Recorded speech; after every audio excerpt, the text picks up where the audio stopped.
for people who have no idea what's going on, let's sort of unpack this for them. In Canada, Canada is very different than the United States. I love Canada. I'm a giant fan of Canada. If there's one place I would live outside of the U.S., 100% it would be Canada. I love it up there. I think the people are at least 20% more polite than America. But you've got some weird shit going on up there. And your king, what do you call him? Prime Minister? Trudeau? That fella? The Castro lover. The Castro lover. I was just going to say that. This fucking guy... And people have been posting today all the atrocities that Castro committed during his regime to sort of show how preposterous. What's a few thousand firing squad deaths? A few thousand. How about all the different people that they executed and then sold their blood to the Viet Cong? Yes, Did you see that? I tweeted that one this morning. Wonderful. Yes, that wonderful was man. $50 a pint. Yeah, he was a wonderful man, that fucking savage. Trudeau, and what he represents is, I think, the good side of it, what he's trying to do, they're trying to make a kinder, more progressive, more inclusive country.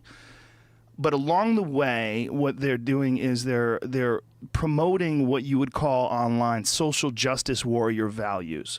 And some of them are a little preposterous. You are one of the very few academics who have fought against some of these ideas that are not just being promoted, but are being enforced. And written into law. And one of them is about gender pronouns.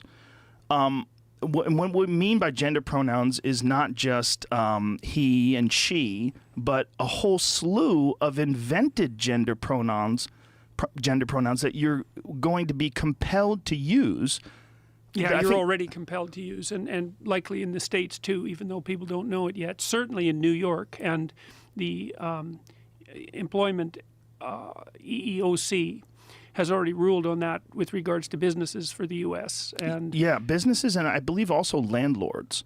I think, so if your landlord chooses to misgender you, and not just misgender you, like if you're a transgender woman, you used to be a man, now you're a woman, and they call you a he. It's not just that. Like, you're compelled to use how many? What is the number of them now? Well, there's no standard nomenclature for the non-gender or for the non-binary types. There's many, many invented words, and which of those you're supposed to use is dependent entirely on the subjective choice of the person that you're talking with. Now, most people, I believe, out there listening are going, "What the hell are they talking about right now?" We're talking about as many as 70 plus invented gender pronouns like Z, XE, Zer, HIR, a bunch of weird ones. And this is for people that don't necessarily think they're a he or a she. So they prefer these things. On top of that, you have animal kin. Which is otherkin, including worm self, which was the one I found most amusing. Worm self, foxkin. I guess that's for the low self-esteem otherkins. This is people that truly believe that they are in the wrong body and that they should have been born some form of animal and would like you to refer to them as this animal.